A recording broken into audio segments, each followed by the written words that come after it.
This is just a short little video that I wanted to put together.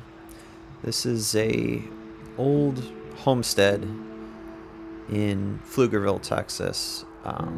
You can see that it's owned by a real estate company. That house isn't going to be there very long.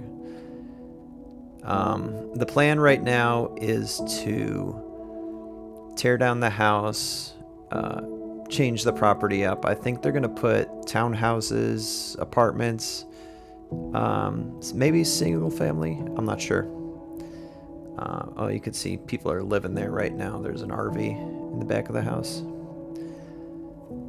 The plan is to extend a road that comes from the south onto the feeder road right there.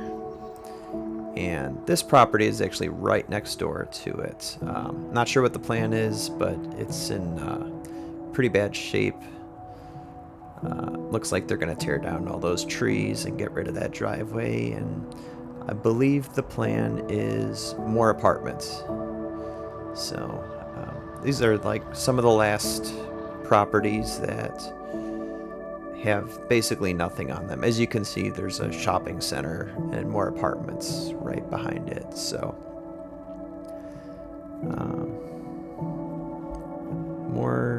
more people about to live on that huge property. So might be a few years until that gets finished, but thought you'd just enjoy seeing that.